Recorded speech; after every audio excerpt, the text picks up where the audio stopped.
Assalomu alaykum. Butun dunyodagi barliq vatan sevgan qarindoshlarimiz. Yakshanba kuni takrar xayrli bo'lsin.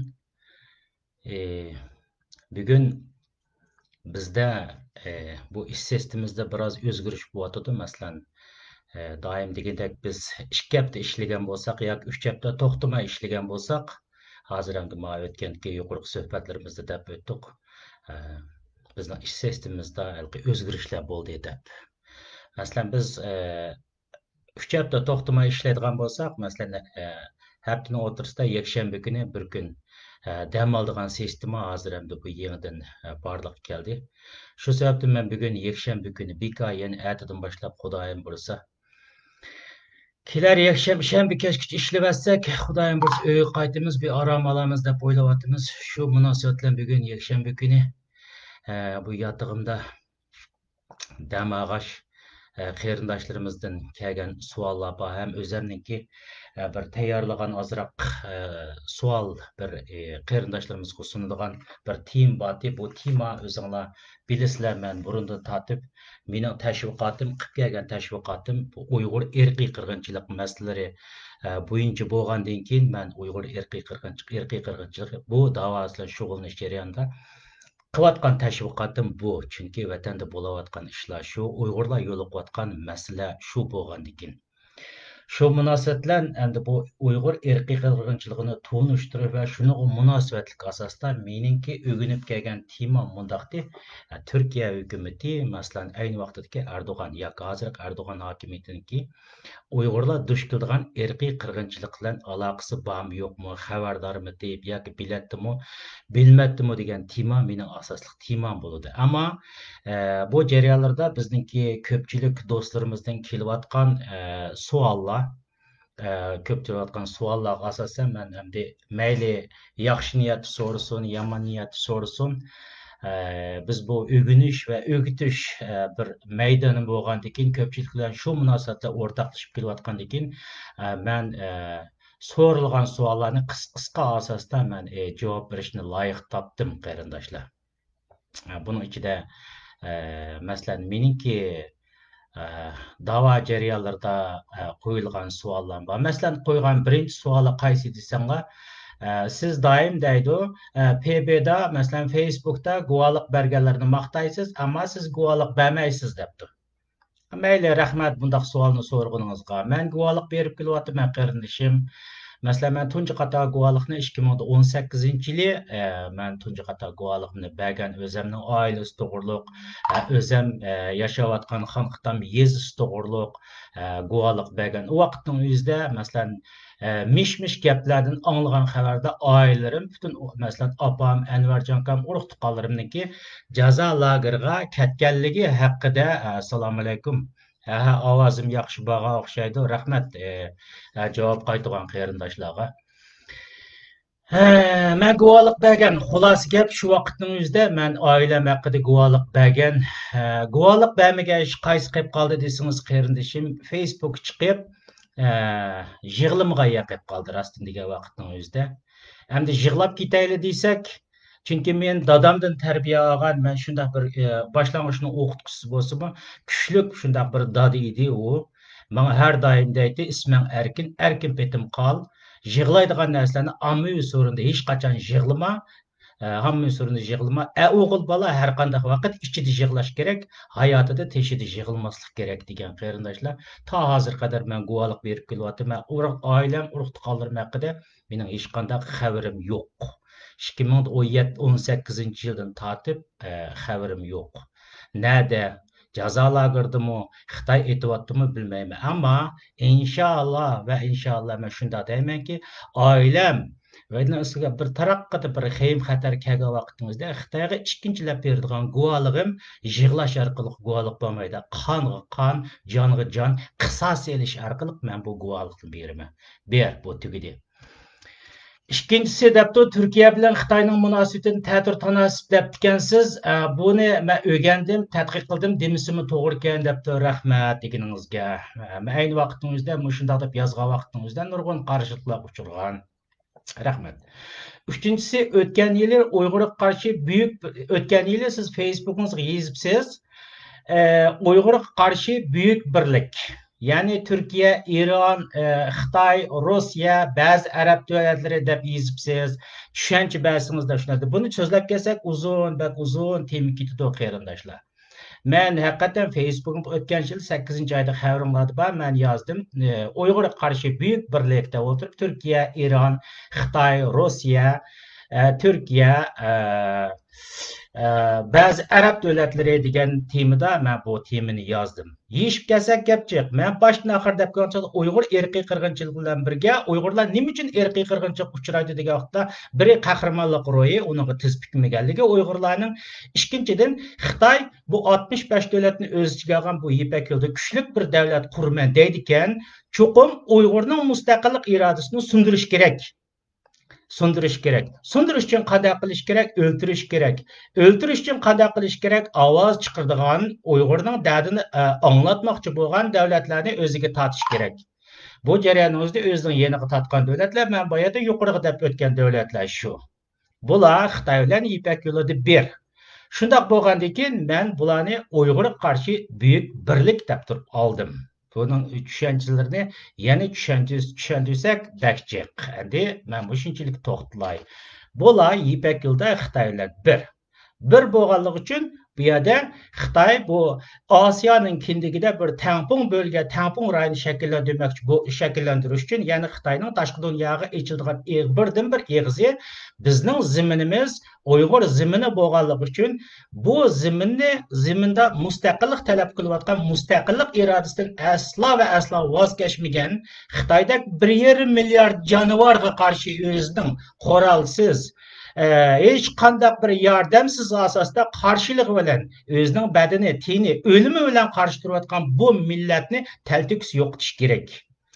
Shu sababdan Xitoy hukumati buni yo'qotmasa, o'zining kuchli davlat bo'ladigan bu orzusi, ya'ni chegarasi taqilib qoladi, Uyg'urlar mustaqil bo'lib ketsa. Shu sababdan bular nurg'un davlatlar bilan ittifoq qurgan. Buning ichidagi tipik davlatlarni men yuqorida deb o'tdim. Masalan, Turkiya, Iron, buning ichida albatta Xitoy, Rossiya, Saudiya Arabiston qator, masalan Pokiston bor. Bu davlatlarni men yuqorida deb o'tdim. Bular buyuk birlikning ichida qarindoshlar.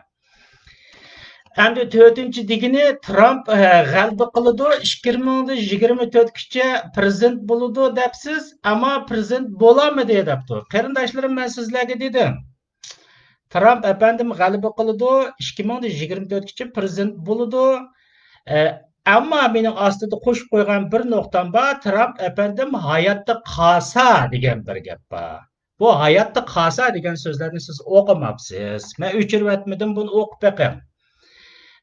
Trump efendimni sizlar qanday o'ylaysiz bilmayman, 80 milliondan ortiq qo'llovchisi bo'lgan bir kishining butun sotsial mediadan to'liq og'irlab ketishini siz qanday tushunasiz men bilmayman. Kechiringlar. Men bilmayman, ammo mening degan yerim oxirgi shartni yaxshiroq o'qib beqing, ham siyosiy analiz qilib tahlil qilib beqing. Siz bu vaqtingizda tushuna olasiz. Ya'ni bu Trumpning saylimidan xili burun yozilgan so'zlarda rahmat diqqat qilganingizga, savol qo'yganingizga. Endi 2021-yili siz yozibsiz Erdo'g'an, Trump, Shi, Putinsiz dunyo debsiz, bunaqa tushuncha bersangiz debdi. Men bu yerda qisqagina xulosa deb o'tay. 2020-yildagi eng önemli 4 aktyor var dunyoda. Masalan Erdo'g'an, Trump, Xi Jinping, Putin. Men albatta bu so'zni 2021-yildan boshlab buningsiz dunyo bo'ladi degan so'zni yozdim. To'g'ri, men bunga ishonaman. Buning ichidagi birdan bir tanlangan, hozirgi vaqtimizda 4 qilib birdan bir tanlangan lider Biden va Kamala va boshqalar. Shuning uchun men bu temani yeyishib o'ltamayman. Inshaalloh hayot bo'lsak biz baravar ko'ramiz. Endi yeni bir kelgan savolimiz qaysi desa, irqiy qirg'inchilikni deydi. Qarindoshlarimiz nayt yaxshi savol qo'ygan qarindoshlarimizga ko'pdan ko'p rahmat. Irqiy qirg'inchilikni Qozoqqa, Qirg'izga, O'zbekka, Tojikka, Tungonga taqsimlashning o'zi to'g'rimi? sizlar biz o'rganish qilib kelgan erkiy qirg'inchilik faqat va faqat Uyg'urga degandingiz. Erkiy qirg'inchilikni Uyg'urga desak, bu vaqtimizda erkiy qirg'inchilik o'zining ma'nosini topadi degandingiz debdi. To'g'ri. Rahmat, shunday savol qo'ygan qarindoshlarimizga ko'pdan ko'p rahmat. Alloh aqlingizni ziyoda qilsin qarindoshlarimiz. To'g'ri, biz boshdan oxir o'rganib kelgan erkiy qirg'inchilik vatanimizda bo'layotgan erkiy qirg'inchilik Uyg'urga qarindoshlar. Men yana bu sosyal medyada yana takrorlab o'tay qarindoshlar. Masalan, Ikkinchi Dünya urushi mezgillarida Gitler hokimiyati Germaniya tavalligidagi, masalan, Sigallarni qirdi, Armanlarni qirdi, hatto qo'shni davlatlar Polshadan 6 millionga yaqin polshaliklarni qirib kirgan Norvegiyadan tortib nurg'un kirgan davlatlarning o'zida insoniyatga nisbatan, insonga nisbatan qirg'inchilik qilib bordi. Xo'sh, andaqken o'zining zaminidagi armanlarni, hatto yerlashgan ba'zi polshalik yahudlarni, boshqalarni qirib, ya'ni o'zida faqat va faqat qolgan qirg'inchiliklarni erkiy qirg'inchilik demay, nima uchun yahudlarga bo'lgan qirg'inchilikni erkiy qirg'inchilik deb turib dunyo toniydi qarindoshlar. Masalan, 6 million polshalikni qirib Başka özünün baydaki sigallarını qirdi özünçilik, anca-muncha armanlarni qirdi. Ama nima uchun bu erkiy qirg'inchilik? Qolganlarniki erkiy qirg'inchilik bo'lmay, Yahudilarga bo'lgani erkiy qirg'inchilik deb ataldi qarindoshlar. Mana qaranglar. Bu yerdagi gap Gitler hokimiyatining, ayni vaqtdagi Gitler hokimiyatining muhim bo'lgani strategiyasi, qancha million insonni qirish emas, muhim bo'lgan strategiyasi. Gitler hokimiyati ayni vaqtda Yahudlarni yer yuzidan taltukis qirishdan iborat bu strategiyaning ichida edi. Masalan, Germaniyadagilarni 6 million Yahudlarni qirgandan boshqa, masalan, Polshaga kirgan vaqtimizda asosliq nishon qirg'ini Yahudilar Norvegiyadan tortib butun Yevropada qadimi bağal yanimizda qirganlari Yahudlar. Onun muhim bo'lgan strategiyasi Yahudlarni dunyodan yer yuzidan taltukis qirishdi. Shuning uchun bu yerda dunyo buni strategiya nuqtasidan qolgan tutgan Gitlerning masalan konsentrasyon kamp qurish, ish badiqda o'tirib qolgan ishlar Uyg'urlar bilan o'xshash. Biz bu suhbatni ilgirki suhbatlarimizda hammasida deb bo'ldik. Ammo bugungi qarasanglar, aynan Yahudlar bo'lgan bu siyosat tipik holatda ularni taltukis yer yuzidan yo'qotish bo'lg'achqa bu erkiy qirg'inchilik deb turib, Yahudlarnikini erkiy qirg'inchilik deb, qolganlarniki bo'lsa bu sonning ichiga kirgizmadi. Muhim bo'lgani bu yerdagi siyosat. Bugun xo'sh, bizning masalan deyotgan Sharq Turkiston va yoki Uyg'uristondagi umumiy ahvol qarasa, albatta bizning zaminimizda qozoq bor, qirg'iz bor, tungan bor, o'zbek bor, hatto Xitoydan tortib nurg'un millatlar bor qarindoshlar. Bu yerda boshdan oxir yana takrorlayapmiz, erkiy qirg'inchilik Uyg'urga qarindoshlarimiz. Chunki Xitoy hokimiyatining tubki strategiyasi Uyg'ur degan bu millatni bu yerda qirib tashlash. Shuning uchun bizning vatandan chiqayotgan qozoq bo'lsin, qirg'iz bo'lsin, mo'ng'ul bo'lsin, o'ng'ul bo'lsin, do'ng'ul bo'lsin, hamma millatlar chiqib bu yerda Uyg'urlarni qilyotdi deyapti. Bu yerda qirib tashlayotdi, Uyg'ur bolalarini bunday qilyotdi, Uyg'ur onalarini bunday qilyotdi deb guvohlik beryapti. Şu Türkiye ve bazıyan öz çıkan nurgun qarindoshlarimiz bilmedik ki namdı. Bu Xitay Kompartiyasının 13 millet siyasetini teşvik kılamdı veya ki oturup bu Uygur'da kilayotgan erkiy qirg'inchilikni zulmga aylantirib verishdan iborat bir chiroyli yomon g'arazlari bormi bilmedik. Bu yerda oturup yanına oturtup şunda bir başka milletlerini qo'shib turibdi. Men axloqim bilan shundaqda qarindoshlarimiz, agar u erkiy qirg'inchilik qozoqqa bo'lgan bo'lsa, men Uyg'urga bo'lmay qozoqqa bo'lgan bo'lsa, men Qazaqqa deyman. Qirg'izga bo'lgan bo'lsa, Qirg'izga deyman. Tunganga bo'lgan bo'lsa, Tunganga, Mo'ng'olga bo'lgan bo'lsa, Mo'ng'olga deyman qarindoshlar.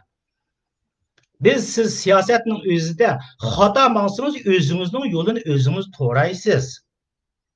Haq bo'lin, lillo bo'lin, rostchil bo'lin. Bu yerdagi erkiy qirg'inchilik tipik Uyg'urga. Shuning uchun biz Uyg'ur erkiy qirg'inchiligi dedik. Shuning uchun Mike Pompeo apandimi Xitoyning insoniyat qarshi jinoyatlari va Uyg'ur erkiy qirg'inchiligi dedi. Va boshqa millat, boshqalar bor dedi bu yerda. Buni yeni inchiklab tekshirib kelsa, bu yerda o'tirib Uyg'urlar chiqadi. Bu haqiqiy reallik. Shuning uchun biz qarindoshlarimiz erkiy qirg'inchilik Uyg'urga davoyimizni Uyg'urga bo'layotgan erkiy qirg'inchilik Xitoy hokimiyatining insoniyat qarshi jinoyati, ya'ni Uyg'ur erkiy qirg'inchilik tunishtiraylik. Shundaq bo'lgan vaqtingizda haqiqiy ma'noni topgan bo'ldi. Chunki Xitoyning tubki strategiyasi Uyg'urni qirib tashlash. Bugun buning tipik misollari Suriyadan akatmadimi? O'rta Osiyodan tozlamadimi? Misrdan tozlamadimi? Hatto bugun o'tirib sizlar bizning beshimizni qotirayotgan Turkiyadagi Uyg'urlarni akitaman deyotdi-ku. Gitlerning siyosati bilan o'xshamdiki, o'xshamamdiki. Masalan, mediada Turkiyaning o'zining medialarida va qarshi partiyaning odamlari deyotdi. Masalan, vaksina berme, 50 milyon vaksina berme, manchilik Uyg'urni bersan degan narsa mediada uchib yurdi qarindoshlarimiz.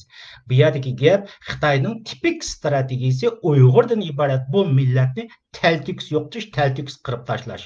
Shuning uchun dunyo bugun buni Uyg'ur erkiy qirg'inchiliklar to'niyotdi.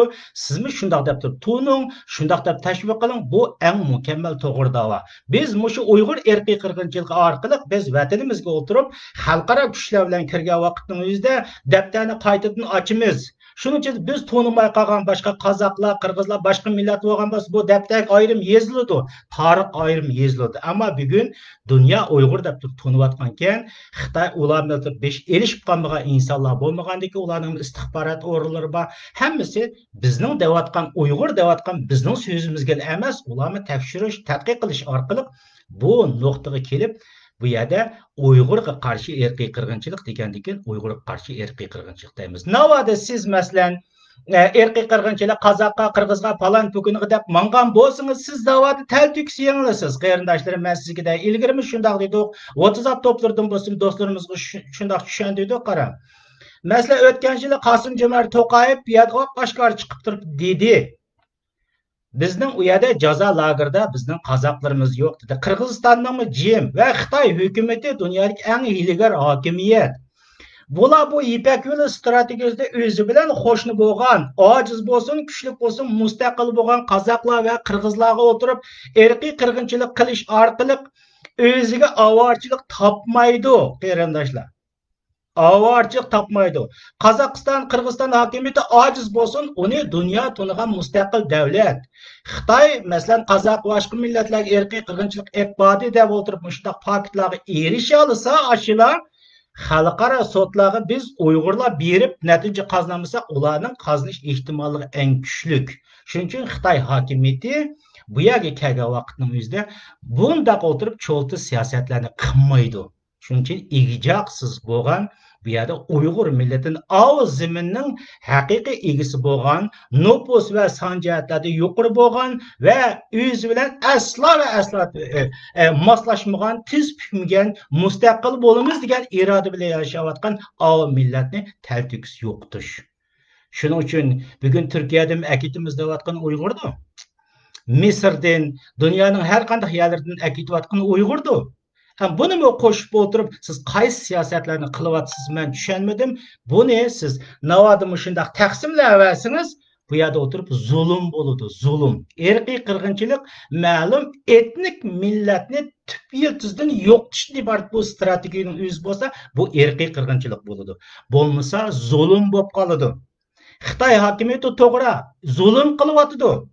Xitoy hokimiyati o'zining millatiga zulm qilyapti. Boshqa millatlarga zulm qilyapti. Ammo ularni tub yiltizdan yo'qotishni iborat bu strategiyaga ega emas, ham qilmaydi. Shuning uchun bu yerda biz erkiy qirg'inchilikni Uyg'ur erkiy qirg'inchiligi deymiz. Mushu davoni mushpunch ep beringlar qarindoshlarimiz. Uni o'tirib taqsimlab boshqa millatlarga ota-aytan men albatta o'tirib shundoq bir men albatta o'tirib bundaq siyosatning ichiga bo'ldi, men qolgan gaplarni demay, bundaq siyosat yapmasa qarindoshlar bu to'g'ri bo'lmaydi.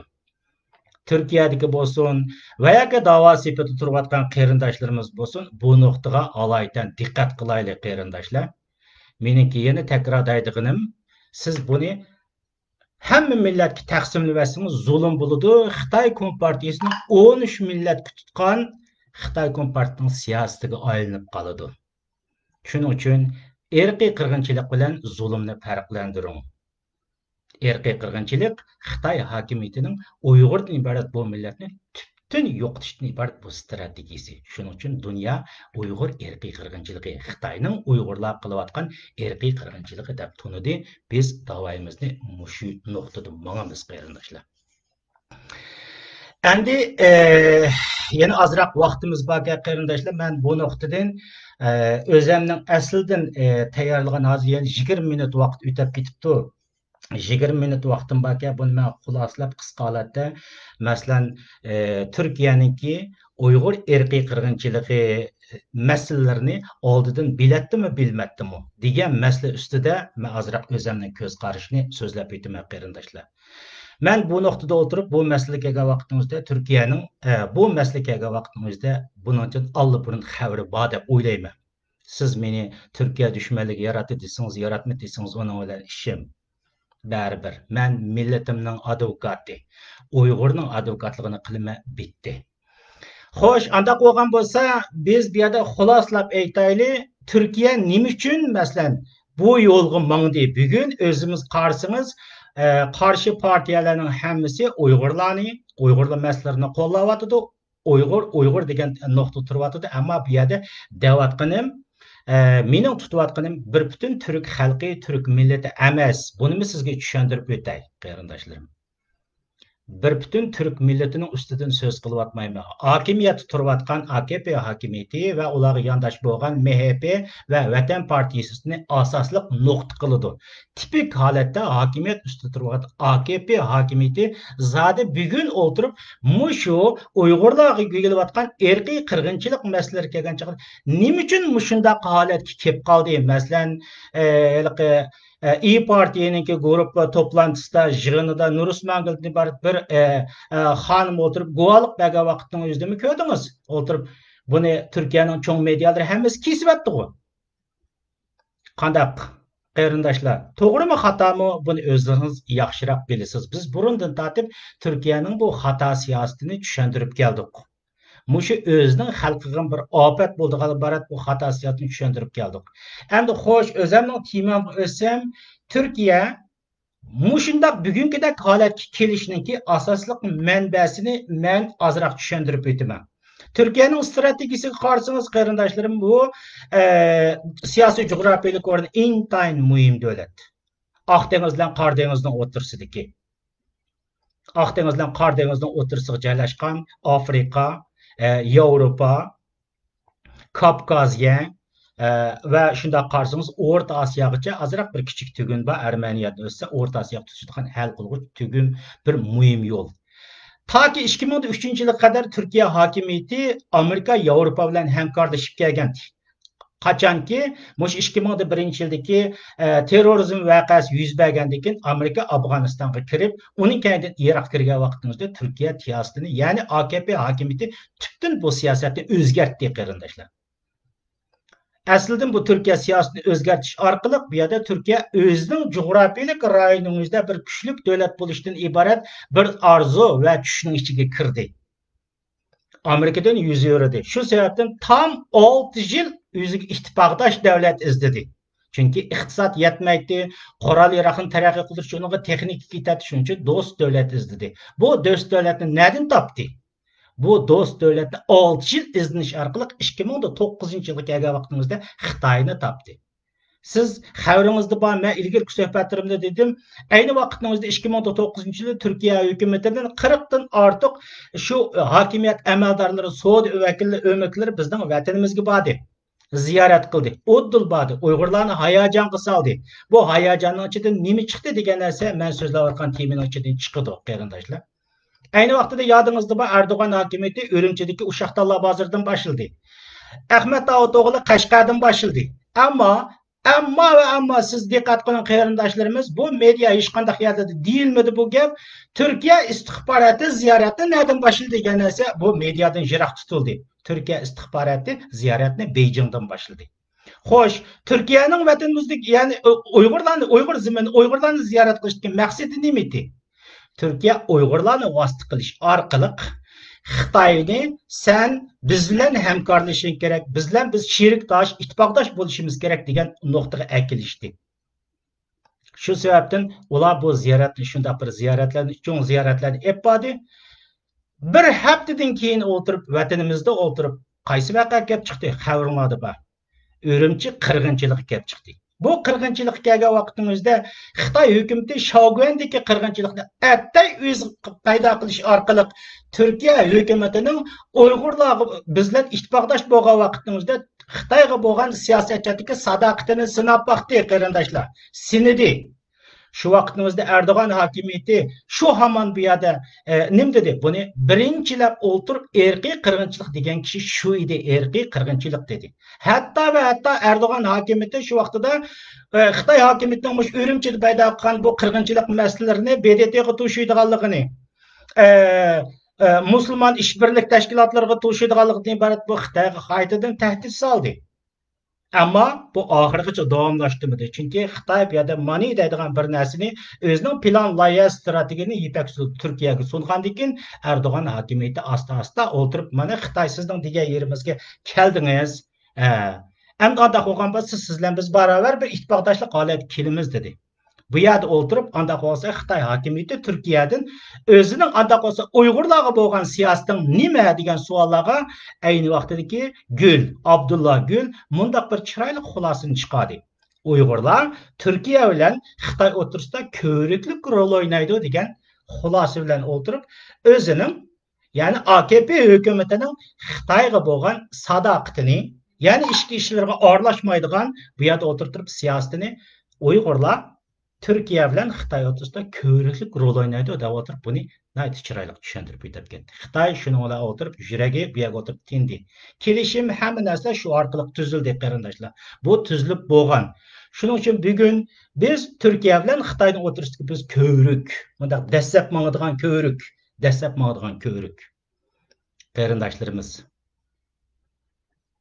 Türkiye hokimiyati bu orqali o'tirib o'zining aşkara siyasetini nayt uçuk oturuğa koydu qarindoshlar. Qağa işlar xabaringlarda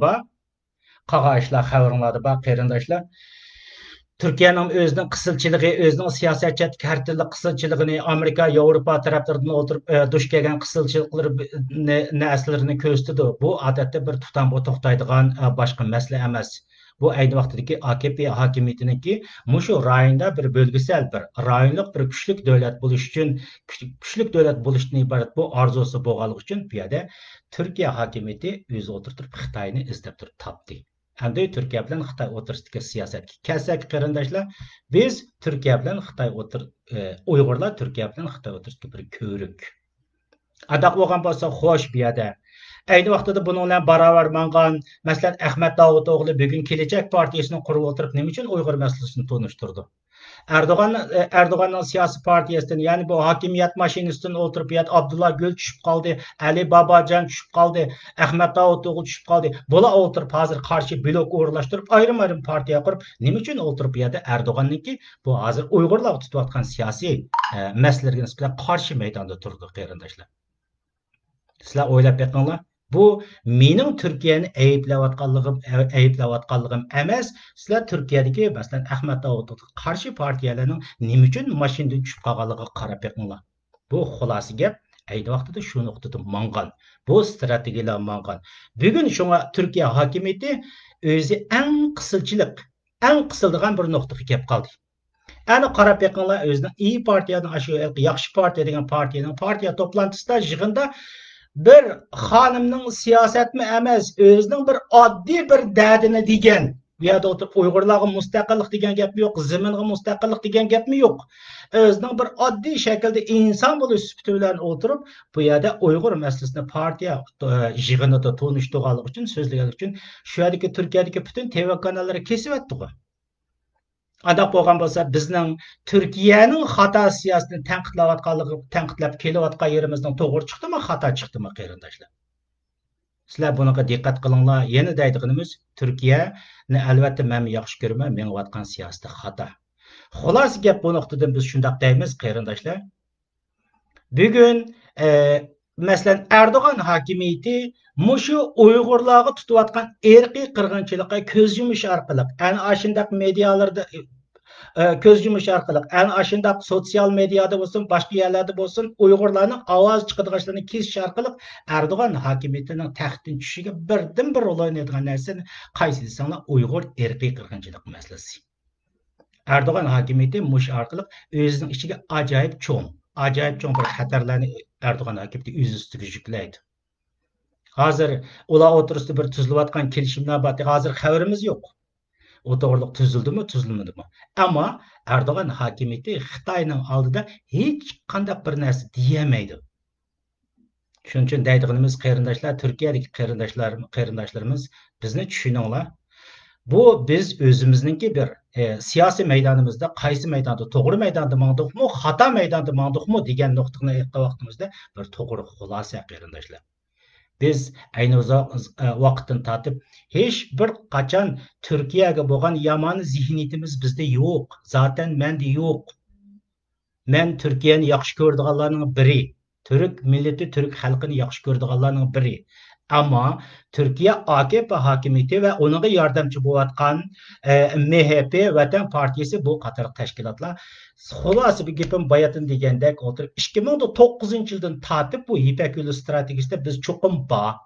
Sen bilan qadamni oxirigacha mangamiz degan bu nuqtada bo'lganlik uchun bugun qaz. Yana takrorlab o'tay 3-havo aeroportidan tortib, hatto Turkiyaninki Xitoydan setib oldigan boshqarilgan bomba sistemalari qadar bu Xitoyga bog'liqlik o'zi ana shunda xalta ko'chiga kirib qoldi. Ayni vaqtda shunday o'yildiki o'ltirib, masalan Uyg'urlar yumshoq usulda Turkiya bilan Xitoy o'tirisida bir ko'riklik rol o'ynasa, dastlab mangiyversak, mana bu shaytonlarning plani shundaqdi. Biz mangiyversak, mana bu shundaq ketaversa, men dunyoda kuch bo'lsam deb o'ylagandim. Men qaranglar, Uyg'urda iborat bu mo'min insonningki boshpana bo'ladigan bu Amerika tuyuqsiz o'tirg'i chiqdi. Mike Pompeo efendim bu yer Uyg'urlarga irqiy qirg'inchilik qilyapti dedi. Bugun o'ltirib Xitoy Turkiya hokimiyati Uyg'urlarni o'tkazish kelishimiga imzo qo'ygan vaqtning o'zida sizga deb qo'yayki, Turkiyada to'polon chiqadi. Buningdagi qarshi partiyalar Turkiya hokimiyatining xato siyosatini ayb qilayotgan qarshi partiyalar bunga tubdan qarshi chiqadi sizga deb qo'yay. Shuning uchun biz Mike Pompeo efendimga Amerika xalqiga shunchalik bir rahmat deymizki, men o'tirib Facebook'imga yozdim, Mike Pompeo efendimdan kelgusida Uyg'urlar o'tirib o'zining haykalini tiklaydi deb. Va ilgirki suhbatlarimda dedim, Uyg'urga irqiy qirg'inchilik qilyapti degan narsa Amerikadan chiqdimi? Har qanday bir davlat Xitoy bilan bo'lgan savdo to'xtami, har turli to'xtam kelgan chog'imizda cho'ng bir tinidi. Qanday qilma degan nuqtaga keldi. Chunki davoyimizni qo'llayotgan eng kuchli davlat Amerika bo'lgandan keyin Amerika va G'arb dunyosidan embargo xalqaroda o'tirib satchilik qiladigan bunday ishlar kelgan chog'da bir qator tinidi. Ammo yana deyman, Turkiya hokimiyati, ya'ni AKP hokimiyatining Uyg'urlar tutayotgan siyosati xato. Mushu siyosati tufayli yana takrorday Erdo'g'an hokimiyatining taxtdan turolmaslikqa va yoki o'tirib burroq taxtdan tushib ketishga o'tirib mush Uyg'ur masalasi. Hatto bu Uyg'ur masalasi qarindoshlar bir Turkiyada emas. Masalan Pokiston, Saudiya Arabiston, nurg'un musulmon davlatlarningki hokimiyat olmishiga berib taqildi qarindoshlar. Besim ashindaq keldi dunyodan. Ashindaq keldi. Har bir davlatga ashindaq keldi. Ayni vaqtning o'zida Mike Pompeo efendim nima dedi? Masalan, xabaringlarda bor. Qatar bilan Isroilga diplomatik munosabat o'tkazgan vaqtning o'zida Eron chiqib nima dedi? Eron uni o'qitib qo'ygan vaqtning o'zida Mike Pompeo efendim dedi. İbrahim Aleyhisselam'ın avlodlari tinchlik holat kelayotgan vaqtning o'zida sen Uyg'urlarni irqiy qirayotgan o'tirib Xitoyning yanida turyapsa, bular tinchlik kelyapti, sen Xitoyning yanida turyapsa dedi. Bugun Turkiyaga shu narsa keladi. Eronga shu narsa keladi, Pokistonga shu narsa keladi, butun musulmon davlatlarga bu nuqta keladi qarindoshlar. Shuning uchun men sizlarga deydiganim qarindoshlar, Turkiya haqida yana jiq so'zlasak, yana gaplar ko'p chiqadi qarindoshlar. Mushunchilik bo'lib tursin, men buni kengaytib, yana uzun qilib turib so'zlamoqchi edim. Nurg'un qarshi fikrlar keladi, har turli taqotuq kelganlikdan men buni xuloslab, qisqa xulosani Turkiya hukumatiningki bu irqiy qirg'inchilikdan xabari bati degan nuqtani o'tirib qo'ydim. Endi unda bo'lgan bo'lsa, bu yerda bati deb o'tirib dedim, men buni o'tirib o'zimningki bir pakitimni o'tirib qo'yib qo'yay. Chunki bati degan vaqtimizda nurg'a odamlar ishonmaydi. Mana qarang.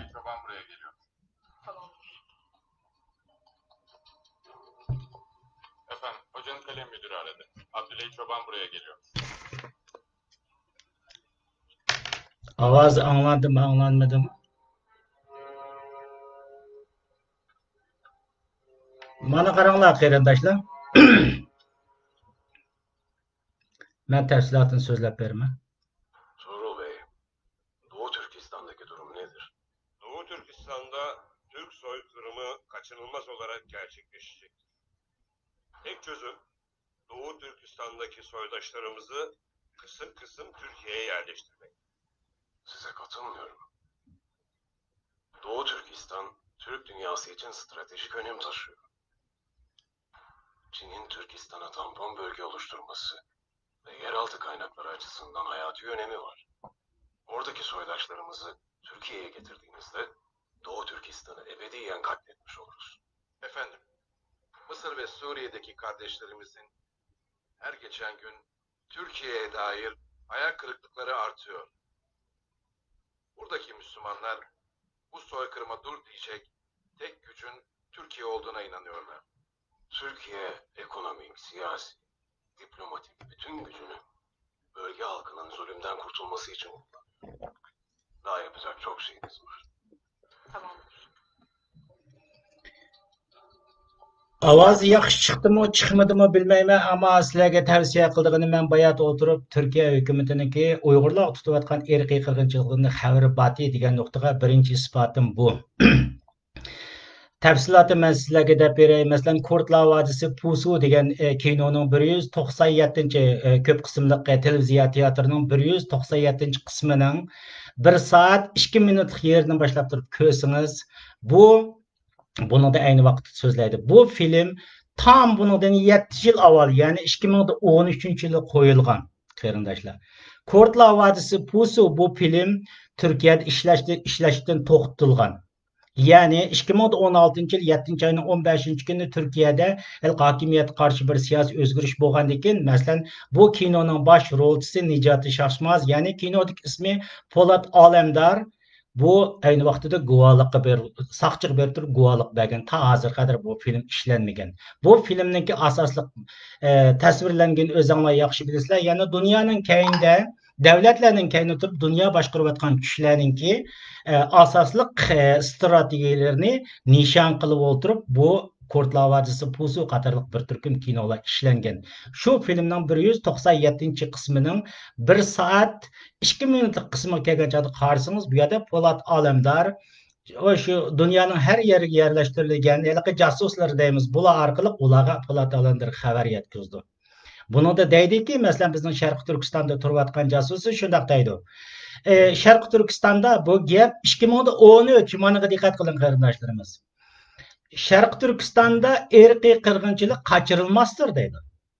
Irqiy qirg'inchilik cho'qim bo'ladi deydi. Menga ishonmasangiz, mushakir tavsiya qilaman, cho'qim ko'rib beqing. Irqiy qirg'inchilik tabiiy yuz berdi.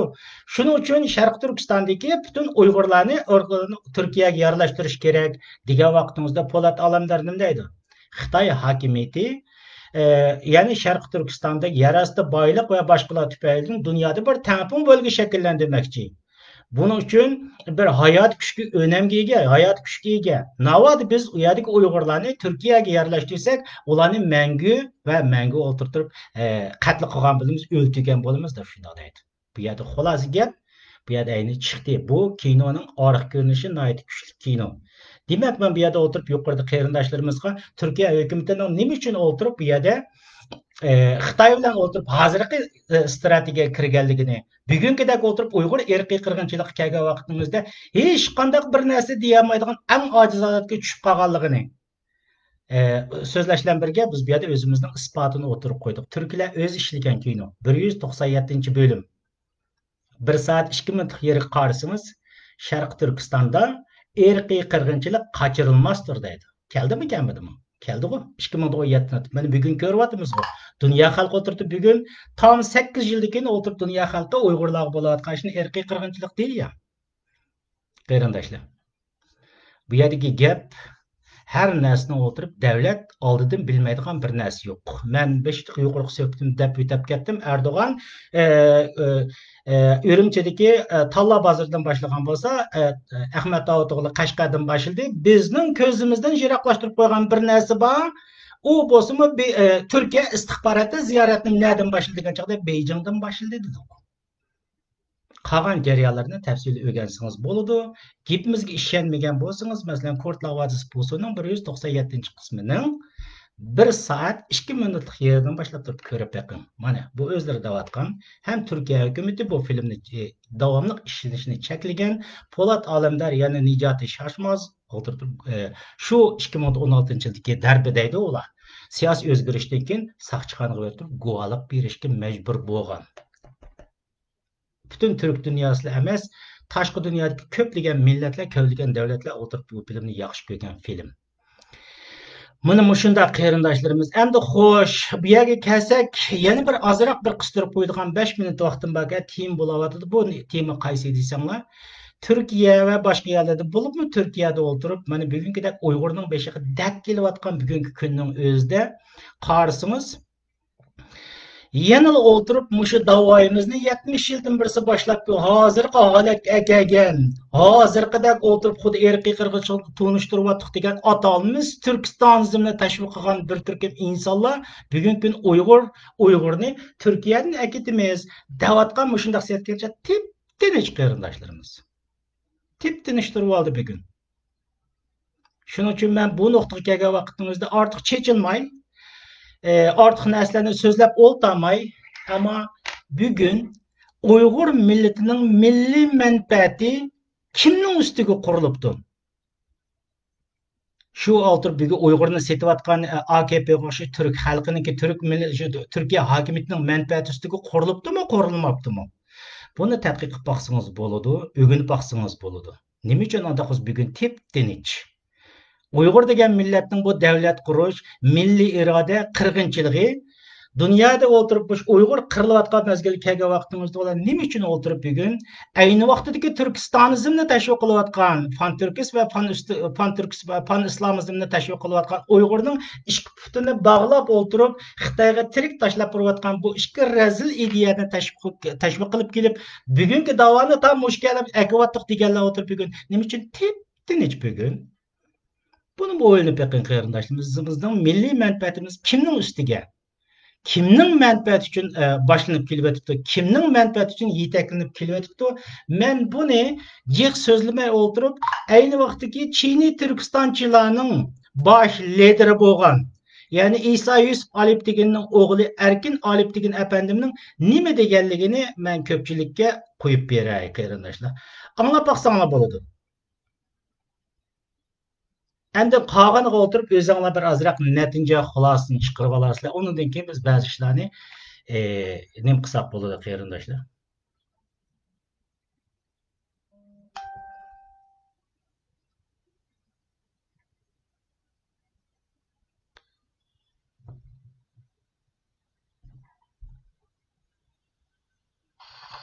Nerede çalışarsan çalış. Hangi devlette yaşasan yaşa. Hangi devletin vatandaşı ol, kimden aylık alırsan al, ihmal edemeyeceğin bir tek şey vardı. Türkiye Cumhuriyeti'nin yüksek çıkarlarını daima koruyacaksın. Ben gençlere onu anlattık ya. Tamam. Türkiye Cumhuriyeti'nin yüksek çıkarlarını hiçbir yerde ihmal etmememiz lazım. Nerede çalışarsan çalış. Hangi devlette yaşasan yaşa, hangi devletin vatandaşı ol, kimden aylık alırsan al, ihmal edemeyeceğin bir tek şey vardı. Türkiye Cumhuriyeti'nin yüksek çıkarlarını daima koruyacaksın. Ben gençlere onu anlattım geldim. Türkiye Cumhuriyeti'nin yüksek çıkarlarını hiçbir yerde ihmal etmememiz lazım. Bu yerda biroz qorong'i chiqib qoldi ekan, Facebook'imga qo'shib qo'ydim, tushuncha beray. Bu Erkin Aliptegin apandimning degan so'zi. Bu nuqtani men bugun nima uchun bugun deyman, Facebook'im qo'shib qo'yib o'tirib ilgari so'zlamadim. Uyg'ur millatining beshiga ish keldi. Bugün Uyghur milleti Türkiye veya ki Türkiye'nin başka Uyghur milleti Türkiye'den qaytırılış ve qaytırılmaslık ağır vaziyetke duş geldi. Anda bo'lgan bo'lsa, mushu ustozlarimiz deb qo'yaylik, mushu inqilobchilarimiz deb qo'yaylik, mayli ular Çinli Turkistonchi bo'lib ketsin. Çinli Turkistonchilarniki. Bugun nima uchun tip-tinch veya ular yetishtirgan shogirdlar nima uchun tip-tinch? Uyg'ur millatining milliy manfaati xuddi erkin olib degan apandim deydi-ku bu yerda. Sen nerede yazsan yasa, qaysi davlatning fuqarosi bo'lsang bo'l, kimdan maosh olsang ol, keyin birdan bir sening maqsading bo'lishing kerak. Türkiye devletinin milli menfaatini çıkış kılışı gerek. Bunu en âli nişan kılışın gerek. Diyen sözlerine devatıdır. Mana bizning bu Çinli Türkistanchilarningki teşvikatı bu, ideologiyasi bu, nişanı bu. Uyghur milletini mushu Türkiye devletinin milli menfaati için buğup taşlap berdiganlar mana bu ken qarindoshlar. Men devatıdı bu yerda. Facebook'umga qo'shib qo'ygan ilgari anlap baksanglar boludu, düşensanglar boludu. Şunun için bugün mana muşunun o'xshash Çinli Türkistanchilar ve ular yetishtirgan shogirdlarning ovozi Türkiye Uyg'urlarni akitimiz degan chiqdi. Tip-tinch. Strategiya qanday qurilibdiki? Strategiya ne deyarsiniz yaşam? Qaysi davlatning fuqarosi bo'lsangiz bo'ling, kimdan maosh olsangiz eling, Türkiye devletinin milli menfaati için hizmet kılsız dedi. Bitti, tübidi.